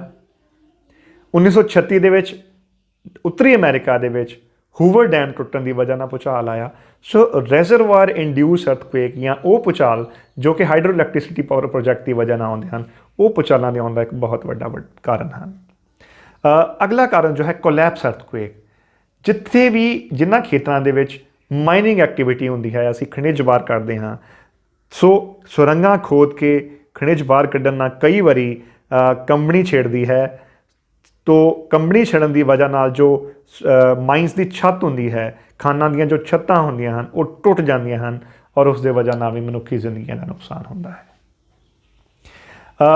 ਅਗਲਾ ਜੋ ਕਾਰਨ ਹੈ ਉਹ ਹੈ ਐਕਸਪੈਂਸ਼ਨ ਆਫ ਗੈਸਿਸ। ਪ੍ਰਿਥਵੀ ਦੇ ਨੀਚੇ ਜਦੋਂ ਵੀ ਕਦੀ ਗੈਸਾਂ ਜੋ ਹੈ ਉਹ ਅਚਾਨਕ ਐਕਸਪੈਂਡ ਹੋ ਕੇ ਬਾਹਰ ਆਉਣ ਦੀ ਕੋਸ਼ਿਸ਼ ਕਰਦੀਆਂ ਹਨ, ਜਿਸ ਤਰ੍ਹਾਂ ਫੋਰ ਐਗਜ਼ਾਮਪਲ ਕਿ ਜਦੋਂ ਵੀ ਜਵਾਲਾਮੁਖੀ ਫਟਦਾ ਹੈ ਤਾਂ ਉਸ ਦੇ ਵਿੱਚੋਂ ਸਿਰਫ ਲਾਵਾ ਹੀ ਨਹੀਂ ਨਿਕਲਦਾ, ਸਗੋਂ ਬਹੁਤ ਸਾਰੀਆਂ ਗੈਸਾਂ ਵੀ ਜ਼ੋਰਦਾਰ ਧਮਾਕੇ ਨਾਲ ਬਾਹਰ ਨਿਕਲਦੀਆਂ ਹਨ ਔਰ ਉਹਨਾਂ ਗੈਸਾਂ ਦੇ ਬਾਹਰ ਆਉਣ ਦੀ ਵਜ੍ਹਾ ਨਾਲ ਵੀ ਧਰਤੀ ਦੇ ਉੱਪਰ ਟ੍ਰੈਮਰਸ ਜਾਂ ਫਿਰ ਭੂਚਾਲ ਆਉਂਦੇ ਹਨ। ਜਿਹੜੇ ਵੀ ਖੇਤਰ ਜਿਨ੍ਹਾਂ ਦੇ ਵਿੱਚ ਜ਼ਿਆਦਾ ਬਾਰਿਸ਼ ਪੈਂਦੀ ਹੈ, ਦਲਦਲੀ ਇਲਾਕੇ, ਉਹਨਾਂ ਦੇ ਵਿੱਚ ਵੀ ਭੂਚਾਲ ਅਕਸਰ ਜ਼ਿਆਦਾ ਆਉਂਦੇ ਹਨ। ਧਰਤੀ ਦੇ ਥੱਲਿਓਂ ਪਾਣੀ ਔਰ ਤੇਲ ਡਰਿਲ ਕਰਕੇ ਬਾਹਰ ਕੱਢਣ ਦੀ ਵਜ੍ਹਾ ਨਾਲ, ਬੋਰ ਕਰਕੇ ਬਾਹਰ ਕੱਢਣ ਦੀ ਵਜ੍ਹਾ ਨਾਲ ਵੀ ਅਕਸਰ ਧਰਤੀ ਦੇ ਉੱਪਰ ਭੂਚਾਲ ਜਿਹੜੇ ਉਹ ਪੈਦਾ ਹੁੰਦੇ ਹਨ। ਸੋ ਇਹ ਸਨ ਸਾਰੇ ਕਾਰਨ ਜੋ ਕਿ ਭੂਚਾਲਾਂ ਦੇ ਜ਼ਰੂਰੀ ਕਾਰਨ ਸਨ ਕਿ ਭੂਚਾਲ ਕਿਉਂ ਆਉਂਦੇ ਹਨ। ਹੁਣ ਅਸੀਂ ਗੱਲ ਕਰਦੇ ਹਾਂ ਕਿ ਭੂਚਾਲਾਂ ਨੂੰ ਡੂੰਘਾਈ ਦੇ ਆਧਾਰ ਦੇ ਉੱਪਰ ਕਿੰਨੇ ਹਿੱਸਿਆਂ 'ਚ ਵੰਡਿਆ ਜਾ ਸਕਦਾ ਹੈ। ਡੂੰਘਾਈ ਦੇ ਆਧਾਰ 'ਤੇ ਭੂਚਾਲਾਂ ਨੂੰ ਅਸੀਂ 3 ਕੈਟਾਗਰੀਜ਼ 'ਚ ਡਿਵਾਈਡ ਕਰਦੇ ਹਾਂ। ਉਹ ਭੂਚਾਲ ਜਿਨ੍ਹਾਂ ਦਾ ਫੋਕਸ ਜੋ ਹੈ ਉਹ 0 ਤੋਂ 50 ਕਿਲੋਮੀਟਰ ਧਰਤੀ ਦੀ ਸਤ੍ਹਾ ਦੇ ਨੀਚੇ। ਮੋਡਰੇਟ ਡੂੰਘਾਈ ਵਾਲੇ ਅਰਥਕੁਏਕ ਉਹ ਹੁੰਦੇ ਹਨ ਜਿਨ੍ਹਾਂ ਦੀ ਡੂੰਘਾਈ ਜੋ ਹੈ ਉਹ 50 ਤੋਂ ਲੈ ਕੇ 300 ਕਿਲੋਮੀਟਰ ਤੱਕ ਹੋ ਸਕਦੀ ਹੈ। ਔਰ ਡੂੰਘੇ ਅਰਥਕੁਏਕ ਜੋ ਹੁੰਦੇ ਹਨ, ਡੂੰਘੇ ਭੂਚਾਲ, ਉਹਨਾਂ ਦਾ ਜੋ ਡੈਪਥ ਹੈ, ਫੋਕਸ ਜੋ ਹੈ ਉਹ 700 ਤੋਂ 850 ਕਿਲੋਮੀਟਰ ਤੱਕ ਹੋ ਸਕਦਾ ਹੈ। ਜਿਸ ਜਗ੍ਹਾ ਦੇ ਉੱਪਰ ਭੂਚਾਲ ਪੈਦਾ ਹੁੰਦਾ ਹੈ ਉਸ ਨੂੰ ਭੂਚਾਲ ਦਾ ਫੋਕਸ ਕਿਹਾ ਜਾਂਦਾ ਹੈ ਜਾਂ ਫਿਰ ਉਸ ਨੂੰ ਅਸੀਂ ਹਾਈਪੋਸੈਂਟਰ ਵੀ ਆਖਦੇ ਹਾਂ। ਫੋਕਸ ਦੇ ਐਨ ਉੱਪਰ ਧਰਤੀ ਦੇ ਉੱਪਰ ਉਹ ਬਿੰਦੂ ਜਿਸ ਜਗ੍ਹਾ ਦੇ ਉੱਪਰ ਭੂਚਾਲ ਦੀਆਂ ਤਰੰਗਾਂ ਸਭ ਤੋਂ ਪਹਿਲਾਂ ਰਿਕਾਰਡ ਕੀਤੀਆਂ ਜਾਂਦੀਆਂ ਹਨ, ਉਸ ਨੂੰ ਕਿਹਾ ਜਾਂਦਾ ਹੈ ਭੂਚਾਲ ਦਾ ਐਪੀਸੈਂਟਰ ਜਾਂ ਅਭਿਕੇਂਦਰ। ਔਰ ਜਿਹੜੇ ਵੀ ਐਪੀਸੈਂਟਰ ਹੁੰਦੇ ਹਨ ਉਹਨਾਂ ਦੇ 30 ਕਿਲੋਮੀਟਰ ਦੇ ਰੇਡੀਅਸ ਦੇ ਵਿੱਚ ਹੀ ਸਭ ਤੋਂ ਜ਼ਿਆਦਾ ਨੁਕਸਾਨ ਹੁੰਦਾ ਹੈ। ਸੋ ਜਿੰਨਾ ਫੋਕਸ ਧਰਤੀ ਦੇ ਉੱਪਰ ਘੱਟ ਡੂੰਘਾ ਹੋਏਗਾ, ਨੁਕਸਾਨ ਉਨਾ ਜ਼ਿਆਦਾ ਹੋਏਗਾ। ਭੂਚਾਲਾਂ ਦੀ ਤੀਬਰਤਾ ਜਾਂ ਫਿਰ ਇੰਟੈਂਸਿਟੀ ਉਨੀ ਹੀ ਜ਼ਿਆਦਾ ਹੋਏਗੀ। ਜਿੰਨਾ ਫੋਕਸ ਜ਼ਿਆਦਾ ਡੂੰਘਾ ਹੋਏਗਾ ਉਨਾ ਹੀ ਭੂਚਾਲਾਂ ਦਾ ਅਸਰ ਜਿਹੜਾ ਧਰਤੀ ਦੇ ਉੱਪਰ ਘੱਟ ਹੋਏਗਾ। So I repeat, the more deeper is the focus, less intensity and less damage over the surface. ਯਾਨੀ ਕਿ ਫੋਕਸ ਜਿੰਨਾ ਜ਼ਿਆਦਾ ਡੂੰਘਾ ਹੋਏਗਾ, ਭੂਚਾਲ ਦੀ ਜੋ ਤੀਬਰਤਾ ਹੈ, ਇੰਟੈਂਸਿਟੀ ਹੈ, ਉਨੀ ਘੱਟ ਹੋਏਗੀ, ਧਰਤੀ ਦੇ ਉੱਪਰ ਨੁਕਸਾਨ ਉਨਾ ਘੱਟ ਹੋਏਗਾ। ਔਰ ਅਗਰ ਫੋਕਸ ਜੋ ਹੈ ਜਾਂ ਹਾਈਪੋਸੈਂਟਰ ਜਿੰਨਾ ਸ਼ੈਲੋ ਹੋਏਗਾ, ਘੱਟ ਡੂੰਘਾ ਹੋਏਗਾ, ਉਨਾ ਹੀ ਧਰਤੀ ਦੇ ਉੱਪਰ ਭੂਚਾਲ ਦੀ ਤੀਬਰਤਾ ਜਾਂ ਇੰਟੈਂਸਿਟੀ ਵੱਧ ਹੋਏਗੀ ਤਾਂ ਧਰਤੀ ਦੇ ਉੱਪਰ ਨੁਕਸਾਨ ਵੀ ਉਨਾ ਜ਼ਿਆਦਾ ਹੋਏਗਾ। ਹੁਣ ਗੱਲ ਕਰਦੇ ਹਾਂ ਕਿ ਭੂਚਾਲਾਂ ਨੂੰ ਮਾਪਿਆ ਕਿਵੇਂ ਜਾਂਦਾ ਹੈ। ਭੂਚਾਲਾਂ ਨੂੰ ਮਾਪਣ ਲਈ ਅਸੀਂ ਦੋ ਸਕੇਲ ਜੋ ਹੈ ਉਹ ਵਰਤਦੇ ਹਾਂ। ਸਭ ਤੋਂ ਪਹਿਲਾ ਹੈ ਮਰਕਲੀ ਸਕੇਲ, ਜਿਸ ਦੀ ਕਿ ਰੇਂਜ ਜੋ ਹੈ ਉਹ 1 ਤੋਂ 12 ਰੋਮਨ ਅੱਖਰਾਂ ਵਿੱਚ ਹੈ। ਓਬਵੀਅਸ ਹੈ ਕਿ ਇੱਕ ਇੰਟੈਂਸਿਟੀ ਵਾਲਾ ਜੋ ਅਰਥਕੁਏਕ ਹੈ, ਭੂਚਾਲ ਹੈ, ਉਸ ਦੇ ਵਿੱਚ ਬਹੁਤ ਘੱਟ ਨੁਕਸਾਨ ਹੁੰਦਾ ਹੈ ਜਾਂ ਮਹਿਸੂਸ ਵੀ ਨਹੀਂ ਹੁੰਦਾ ਬਹੁਤੀ ਵਾਰੀ ਤੇ। ਔਰ 12 ਇੰਟੈਂਸਿਟੀ ਦਾ ਜੋ ਅਰਥਕੁਏਕ ਹੈ ਉਹ ਵਿਨਾਸ਼ਕਾਰੀ ਹੁੰਦਾ ਹੈ। ਦੁਨੀਆ ਦੇ ਵਿੱਚ ਜ਼ਿਆਦਾਤਰ ਜੋ ਅਰਥਕੁਏਕ ਦਾ ਪੈਮਾਨਾ ਵਰਤਿਆ ਜਾਂਦਾ ਹੈ ਉਹ ਹੈ ਚਾਰਲਸ ਐਫ ਰਿਕਟਰ ਦੁਆਰਾ ਈਜਾਦ ਕੀਤਾ ਹੋਇਆ ਜੋ ਪੈਮਾਨਾ, ਜੋ ਕਿ ਲੋਗਰਿਦਮਿਕ ਤਰੀਕੇ ਦੇ ਨਾਲ ਜੋ ਉਹਦੇ ਵਿੱਚ ਮੇਜਰਮੈਂਟਸ ਕੀਤੀਆਂ ਜਾਂਦੀਆਂ ਹਨ, ਉਹ ਹੈ ਰਿਕਟਰ ਪੈਮਾਨਾ ਜਾਂ ਫਿਰ ਰਿਕਟਰ ਸਕੇਲ। ਸੋ ਪੂਰੀ ਦੁਨੀਆ ਦੇ ਅੰਦਰ ਜਦੋਂ ਵੀ ਜਿਸ ਜਗ੍ਹਾ ਦੇ ਉੱਪਰ ਵੀ ਭੂਚਾਲ ਆਉਂਦਾ ਹੈ ਤਾਂ ਉਸਨੂੰ ਰਿਕਟਰ ਪੈਮਾਨੇ ਦੇ ਉੱਪਰ ਅਸੀਂ ਮੇਜਰ ਕਰਦੇ ਹਾਂ। ਇਸ ਦੀ ਇੰਟੈਂਸਿਟੀ 1 ਤੋਂ ਲੈ ਕੇ 9 ਤੱਕ ਮੰਨੀ ਜਾਂਦੀ ਹੈ। ਇੱਕ ਇੰਟੈਂਸਿਟੀ ਵਾਲਾ ਅਰਥਕੁਏਕ ਜੋ ਹੈ ਉਹ ਸਭ ਤੋਂ ਘੱਟ ਇੰਟੈਂਸਿਟੀ ਵਾਲਾ ਹੋਏਗਾ, ਮਹਿਸੂਸ ਵੀ ਨਹੀਂ ਹੋਏਗਾ, ਸਿਰਫ ਸੀਜ਼ਮੋਗ੍ਰਾਫੀ ਉਹਨੂੰ ਰਿਕਾਰਡ ਕਰ ਸਕਦੇ ਆ। ਔਰ 9 ਇੰਟੈਂਸਿਟੀ ਦਾ ਅਰਥਕੁਏਕ ਵਿਨਾਸ਼ਕਾਰੀ ਹੋਏਗਾ, ਬੇਹੱਦ ਵਿਨਾਸ਼ਕਾਰੀ, ਜੋ ਸਭ ਕੁਝ ਤਹਿਸ ਨਹਿਸ ਕਰ ਦੇਵੇਗਾ। ਸਾਲ 2004 26 ਦਸੰਬਰ ਨੂੰ ਜੋ ਹਿੰਦ ਮਹਾਸਾਗਰ 'ਚ ਸੁਨਾਮੀ ਆਈ ਸੀ, ਉਸ ਦੇ ਵਿੱਚ ਜੋ ਭੂਚਾਲ ਸੀ ਬਾਂਦਾ ਅਚੇ ਵਿੱਚ ਪੈਦਾ ਹੋਇਆ, ਉਸ ਦੀ ਇੰਟੈਂਸਿਟੀ 8.9 ਦੇ ਕਰੀਬ ਸੀ, ਜਿਸ ਦੇ ਕਰਕੇ ਤੁਸੀਂ ਦੇਖੋ ਕਿ ਕਿੰਨਾ ਜ਼ਿਆਦਾ ਨੁਕਸਾਨ ਜੋ ਹੋਇਆ। ਹੁਣ ਗੱਲ ਕਰਦੇ ਹਾਂ ਕਿ ਭਾਰਤ ਦੇ ਵਿੱਚ ਕੁਝ ਮਹੱਤਵਪੂਰਨ ਫਾਲਟ ਲਾਈਨਸ ਹਨ ਜਿਨ੍ਹਾਂ ਦੇ ਉੱਪਰ ਭੂਚਾਲ ਆਉਂਦੇ ਹਨ। ਸੋ ਇਹ ਸਾਰੇ ਐਕਟਿਵ ਫਾਲਟਸ ਹਨ ਜਾਂ ਫਿਰ ਤਰੇੜਾਂ ਹਨ ਜਿਨ੍ਹਾਂ ਦੇ ਵਿੱਚ ਭੂਚਾਲ ਆਉਣ ਦੀ ਅਕਸਰ ਸੰਭਾਵਨਾ ਜੋ ਹੈ ਬਣੀ ਰਹਿੰਦੀ ਹੈ। ਉਹ ਕਿਹੜੇ ਕਿਹੜੇ ਹਨ, ਆਓ ਡਿਸਕਸ ਕਰਦੇ ਹਾਂ। ਸੋ ਇਹਨਾਂ ਦੇ ਵਿੱਚ ਸਭ ਤੋਂ ਮੇਨ ਜੋ ਹੈ ਉਹ main central thrust, Himalayan front fault, main boundary thrust, ਔਰ ਇਸ ਤੋਂ ਇਲਾਵਾ Karakoram fault, Barmer fault, Indo Tsangpo structural zone ਜੋ ਕਿ ਜੌਨ ਟੂਜ਼ੋ ਵਿਲਸਨ ਸਾਈਕਲ ਦੀ 6ਵੀਂ ਸਟੇਜ ਦੇ ਵਿੱਚ ਹੈ, great boundary fault, Delhi Haridwar fault, Patna fault, Saharsa Munger fault, Dauki fault, Tapi lineament, Narmada Son Mahanadi lineament, Damodar graben, Aliabet fault, Koyna fault, Shivaji crater, Kodaikanal crater, great graben, Malda fault, Munger fault और ਤੁਸੀਂ ਦੇਖੋ ਨਕਸ਼ੇ ਦੇ ਵਿੱਚ ਭਾਰਤ ਔਰ ਮਿਆਂਮਾਰ ਦੇ ਜੋ ਬਾਰਡਰ ਹੈ ਉਸ ਦੇ ਵਿੱਚ ਅਰਾਕਾਨ ਯੋਮਾ ਫਾਲਟਸ। ਸੋ ਇਹ ਸਾਰੇ ਫਾਲਟ ਜੋ ਹੈ ਉਹ ਨਕਸ਼ੇ ਦੇ ਵਿੱਚ ਦਿੱਤੇ ਹਨ, ਤੁਸੀਂ ਧਿਆਨ ਨਾਲ ਦੇਖ ਸਕਦੇ ਹੋ। ਜਦੋਂ ਵੀ ਕਦੀ ਸਮੁੰਦਰੀ ਪਲੇਟ ਦੇ ਉੱਪਰ ਭੂਚਾਲ ਆਉਂਦਾ ਹੈ ਤਾਂ ਵਿਨਾਸ਼ਕਾਰੀ ਸੁਨਾਮੀ ਦਾ ਜਨਮ ਹੁੰਦਾ ਹੈ। ਸਾਲ 2004 ਦੇ ਵਿੱਚ 26 ਦਸੰਬਰ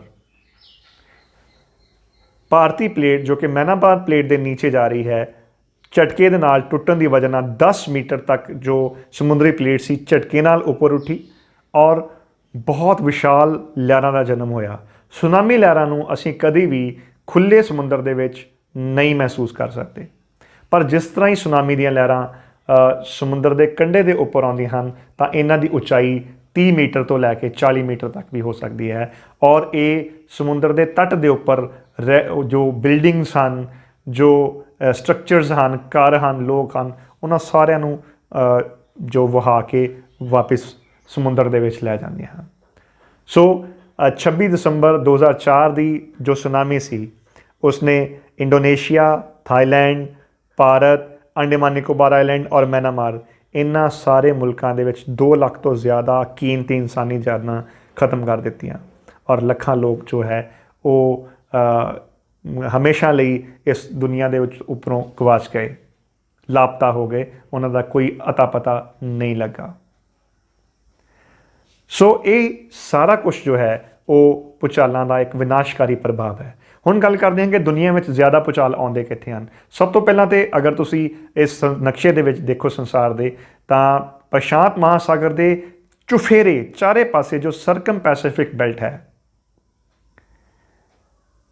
ਉਹ ਰਿੰਗ ਆਫ ਫਾਇਰ ਦਾ ਇਲਾਕਾ, ਜਿੱਥੇ ਕਿ ਪ੍ਰਸ਼ਾਂਤ ਮਹਾਸਾਗਰੀ ਪਲੇਟ ਪ੍ਰਸ਼ਾਂਤ ਮਹਾਸਾਗਰ ਦੇ ਪੂਰਬ ਵੱਲ ਅਮਰੀਕਨ ਔਰ ਦੱਖਣੀ ਅਮਰੀਕਨ ਪਲੇਟ ਦੇ ਨੀਚੇ ਜਾ ਰਹੀ ਹੈ, ਔਰ ਪ੍ਰਸ਼ਾਂਤ ਮਹਾਸਾਗਰ ਦੇ ਪੱਛਮੀ ਪਾਸੇ ਵੈਸਟਰਨ ਏਰੀਆ ਦੇ ਵਿੱਚ ਜੋ ਪ੍ਰਸ਼ਾਂਤ ਮਹਾਸਾਗਰੀ ਪਲੇਟ ਹੈ ਉਹ ਯੂਰੇਸ਼ੀਅਨ ਪਲੇਟ ਔਰ ਉਸ ਤੋਂ ਬਾਅਦ ਇੰਡੋ ਆਸਟ੍ਰੇਲੀਅਨ ਪਲੇਟ ਦੇ ਨੀਚੇ ਮੂਵ ਕਰਦੀ ਪਈ ਹੈ।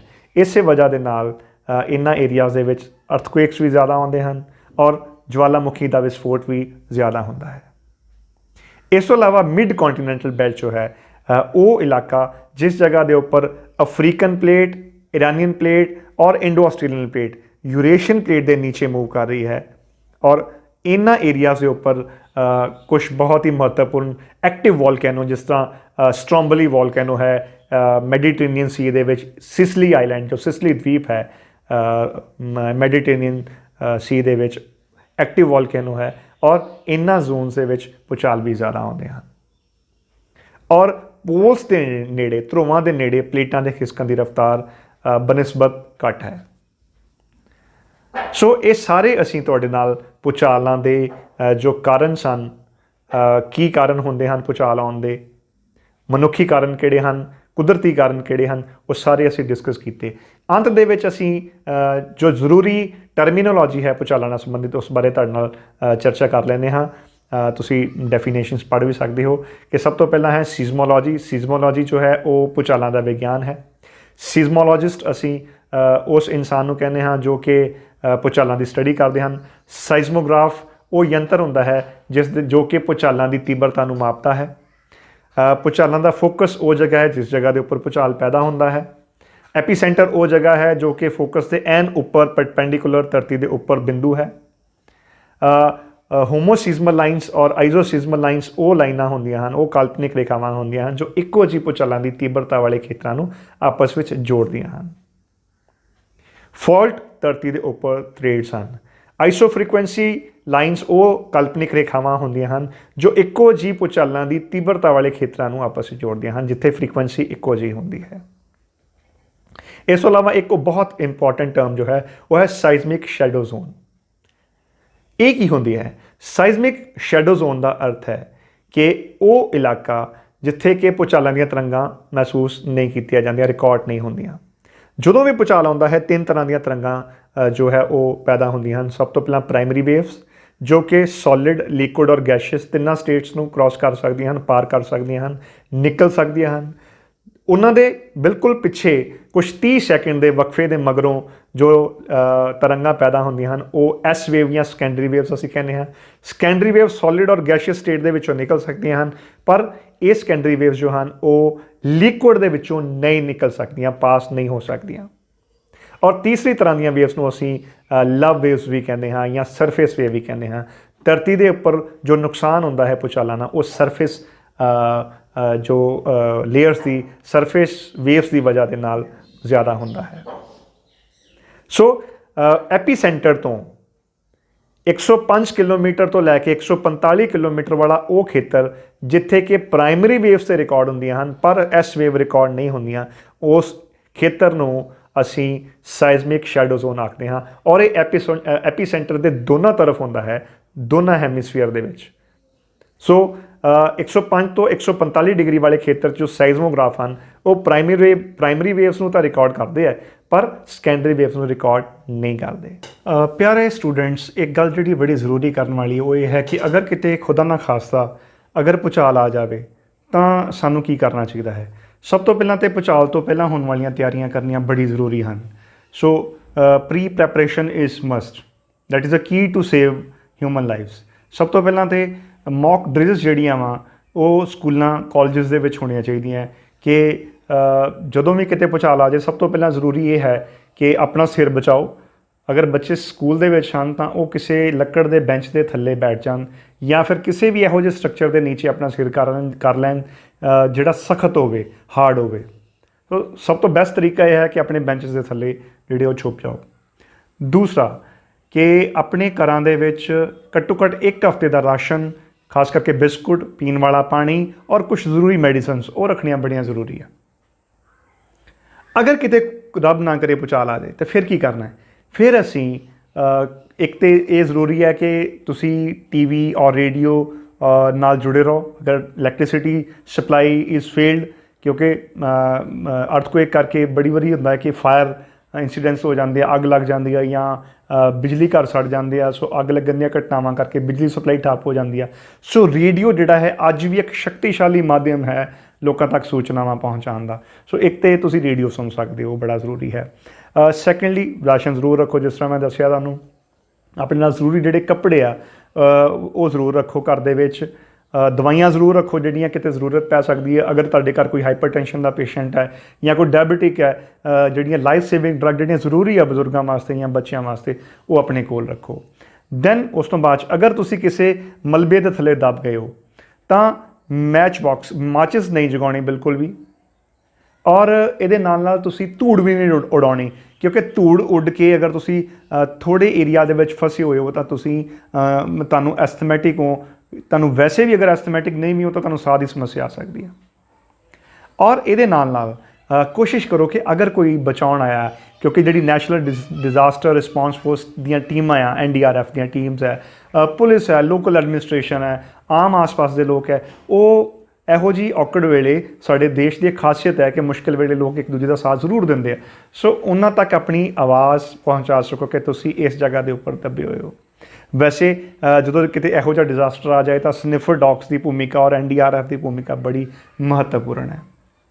ਸੋ ਇਹ ਚੀਜ਼ਾਂ ਕਰਨੀਆਂ ਬੜੀ ਜ਼ਰੂਰੀ ਹੈ। ਇਸ ਦੇ ਨਾਲ ਨਾਲ ਜੋ ਹੋਰ ਵੀ ਜ਼ਰੂਰੀ ਚੀਜ਼ ਹੈ ਜੋ ਜਾਪਾਨ ਨੇ ਕੀਤੀ ਹੈ, ਜਿਸ ਤਰ੍ਹਾਂ ਆਪਾਂ ਡਿਸਕਸ ਕੀਤਾ ਹੈ ਕਿ ਭੂਚਾਲ ਆਉਣ ਦੀ ਭਵਿੱਖਬਾਣੀ ਨਹੀਂ ਕੀਤੀ ਜਾ ਸਕਦੀ।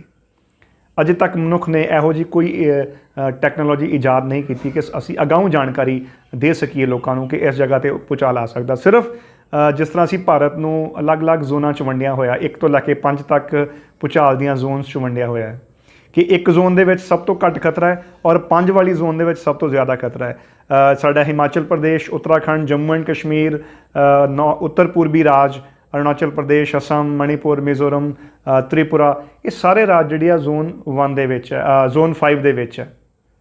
ਸੋ 5 ਜ਼ੋਨ ਹੋਣ ਕਰਕੇ ਸਭ ਤੋਂ ਜ਼ਿਆਦਾ ਵਨਰੇਬਲ ਹੈ, ਸਭ ਤੋਂ ਜ਼ਿਆਦਾ ਖਤਰੇ ਵਾਲੇ ਇਲਾਕੇ ਆ ਜਿੱਥੇ ਭੂਚਾਲ 6 ਤੋਂ 8 ਤੱਕ ਦੀ ਤੀਬਰਤਾ ਵਾਲਾ ਭੂਚਾਲ ਆ ਸਕਦਾ ਹੈ।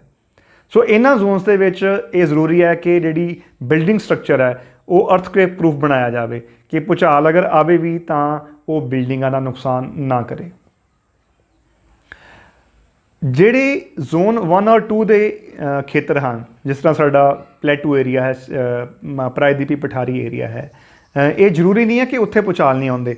ਲਾਤੂਰ ਅਰਥਕੁਏਕ ਜਿਹੜਾ ਆ 93 ਦਾ, ਉਹਨੇ ਇਸ ਮਿਥ ਨੂੰ ਜਿਹੜਾ ਉਹ ਫੇਲ ਕਰ ਦਿੱਤਾ ਸੀਗਾ ਕਿ ਜਿਹੜਾ ਸਟੇਬਲ ਏਰੀਆ ਉੱਥੇ ਭੂਚਾਲ ਨਹੀਂ ਆਉਂਦੇ। ਕਿਤੇ ਵੀ ਭੂਚਾਲ ਕਦੀ ਵੀ ਆ ਸਕਦੇ ਆ। ਪ੍ਰਿਥਵੀ ਥੱਲੇ ਕੀ ਚੱਲ ਰਿਹਾ ਸਾਨੂੰ ਕੁਝ ਨਹੀਂ ਪਤਾ ਹੈ।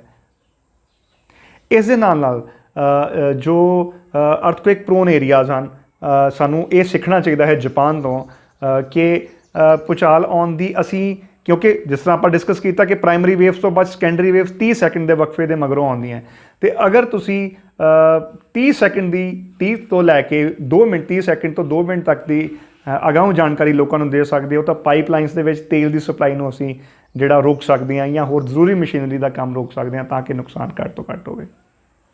ਸੋ ਇਸ ਲਈ ਇਹ ਜ਼ਰੂਰੀ ਹੈ ਕਿ ਅਸੀਂ ਅਰਥਕੁਏਕ ਜਿਹੜਾ ਹੈ ਉਸ ਦੀ ਅਗਾਊਂ ਜਾਣਕਾਰੀ ਜਿੰਨੀ ਵੀ ਲੋਕਾਂ ਨੂੰ ਹੋ ਸਕਦੀ ਹੈ ਉਹ ਦਿੱਤੀ ਜਾਵੇ। ਹਾਂ, ਸੁਨਾਮੀ ਬਾਰੇ ਜਾਣਕਾਰੀ ਅਸੀਂ ਅਗਾਊਂ ਲੋਕਾਂ ਨੂੰ ਦੇ ਸਕਦੇ ਹਾਂ, ਕਿਉਂਕਿ ਜਦੋਂ ਸੁਨਾਮੀ ਪੈਦਾ ਹੁੰਦੀ ਹੈ ਡੂੰਘੇ ਸਮੁੰਦਰ ਦੇ ਵਿੱਚ ਤਾਂ ਉੱਥੇ ਸੁਨਾਮੀ ਮੀਟਰ ਲੱਗੇ ਹੁੰਦੇ ਆ। ਖੁੱਲ੍ਹੇ ਸਮੁੰਦਰ ਦੇ ਵਿੱਚ ਲਹਿਰਾਂ ਬਾਰੇ ਪਤਾ ਨਹੀਂ ਲੱਗਦਾ, ਅਤੇ ਉਹ ਸੁਨਾਮੀ ਮੀਟਰ ਜਿਹੜੇ ਹੁੰਦੇ ਆ ਉਹ ਪਤਾ ਲਾ ਲੈਂਦੇ, ਡਿਟੈਕਟ ਕਰ ਲੈਂਦੇ ਆ ਕਿ ਸੁਨਾਮੀ ਆਉਣ ਵਾਲੀ ਆ। ਸੋ ਜਿਹੜੇ ਕੋਸਟਲ ਏਰੀਆਜ਼ ਦੇ ਵਿੱਚ ਰਹਿਣ ਵਾਲੇ ਲੋਕ ਹੈ ਉਹਨਾਂ ਨੂੰ ਅਗਾਊਂ ਵਾਰਨਿੰਗ ਦਿੱਤੀ ਜਾ ਸਕਦੀ ਹੈ ਕਿ ਸੁਨਾਮੀ ਆਉਣ ਵਾਲੀ ਹੈ। ਸੁਨਾਮੀ ਜਦੋਂ ਆਉਂਦੀ ਹੈ ਵੈਸੇ ਵੀ ਜਿਹੜਾ ਸਮੁੰਦਰ ਦਾ ਪਾਣੀ ਹੈ ਥੋੜ੍ਹੀ ਦੇਰ ਲਈ ਪਿੱਛੇ ਹਟਦਾ ਹੈ, ਫਿਰ ਇੱਕਦਮ ਅੱਗੇ ਨੂੰ ਅਟੈਕ ਕਰਦਾ। ਸੋ ਇਹੋ ਜਿਹੀਆਂ ਚੀਜ਼ਾਂ ਦਾ ਧਿਆਨ ਰੱਖਣਾ ਜਿਹੜਾ ਉਹ ਬਹੁਤ ਜ਼ਰੂਰੀ ਹੈ। ਇਸ ਦੇ ਨਾਲ ਨਾਲ ਅਰਥਕੁਏਕ ਦੀ ਜਿਹੜੀ ਸਾਰੀ ਸਟੱਡੀਜ਼ ਦੇ ਨਾਲ ਨਾਲ ਉर्दू ਦਾ ਇੱਕ ਬਹੁਤ ਖੂਬਸੂਰਤ ਸ਼ੇਰ ਹੈ, ज़लज़ले ऊँचे मकानों को हिला देते हैं, मैं तो बुनियाद का पत्थर हूँ, मुझे खौफ नहीं। सो जिन्नियां भी ਉੱਚੀਆਂ ਬਿਲਡਿੰਗਸ ਹਨ, ਸਕਾਈ ਕ੍ਰੈਪਰਸ ਵੱਡੇ ਵੱਡੇ ਸ਼ਹਿਰਾਂ ਦੇ ਵਿੱਚ ਮੁੰਬਈ, ਦਿੱਲੀ, ਕੋਲਕਾਤਾ, ਚੇਨਈ, ਜਿੰਨੀਆਂ ਵੀ ਉੱਚੀਆਂ ਬਿਲਡਿੰਗਸ ਹਨ ਉਹਨਾਂ ਦਾ ਸਟਰਕਚਰ ਇਸ ਤਰ੍ਹਾਂ ਦਾ ਬਣਾਉਣ ਦੀ ਜ਼ਰੂਰਤ ਹੈ ਅਰਬਨ ਪਲੈਨਰਸ ਨੂੰ ਕਿ ਅਗਰ ਕਿਤੇ ਭੂਚਾਲ ਆ ਜਾਏ ਤਾਂ ਕੀਮਤੀ ਇਨਸਾਨੀ ਜ਼ਿੰਦਗੀਆਂ ਅਸੀਂ ਵੱਧ ਤੋਂ ਵੱਧ ਬਚਾ ਸਕੀਏ। ਸਾਡਾ ਨਿਸ਼ਾਨਾ ਇਹੀ ਹੋਣਾ ਚਾਹੀਦਾ ਹੈ। ਸਾਡੀ ਇਸ ਵੀਡੀਓ ਦਾ ਵੀ ਮਕਸਦ ਇਹੀ ਹੈ ਕਿ ਅਸੀਂ ਆਪਣੇ ਸੁਣਨ ਵਾਲਿਆਂ ਤੱਕ, ਆਪਣੇ ਦੇਖਣ ਵਾਲਿਆਂ ਤੱਕ ਇਹ ਨੌਲੇਜ ਪਹੁੰਚਾ ਸਕੀਏ ਕਿ ਕਿਸ ਤਰ੍ਹਾਂ ਅਰਥਕੁਏਕਸ ਤੋਂ ਬਚਿਆ ਜਾ ਸਕਦਾ ਹੈ। ਸੋ ਇਸ ਪੂਰੀ ਵੀਡੀਓ ਨੂੰ ਜਿਹੜਾ ਹੈ ਉਹ ਸਾਰਾ ਕੰਪਲੀਟ ਦੇਖਣਾ ਸਾਰਿਆਂ ਲਈ ਜ਼ਰੂਰੀ ਹੈ, ਤਾਂ ਕਿ ਤੁਹਾਨੂੰ ਕੰਪਲੀਟ ਇਨਫੋਰਮੇਸ਼ਨ ਜਿੱਥੇ ਤੱਕ ਭੂਚਾਲਾਂ ਨਾਲ ਸੰਬੰਧਿਤ ਹੈ ਉਹ ਮਿਲ ਸਕੇ। ਸੋ ਉਮੀਦ ਹੈ ਕਿ ਤੁਹਾਨੂੰ ਭੂਚਾਲਾਂ ਬਾਰੇ ਜੋ ਵਿਸਥਾਰ ਵਿੱਚ ਜਾਣਕਾਰੀ ਅਸੀਂ ਤੁਹਾਡੀ ਆਪਣੀ ਭਾਸ਼ਾ ਦੇ ਵਿੱਚ ਦੇਣ ਦੀ ਕੋਸ਼ਿਸ਼ ਕੀਤੀ ਹੈ।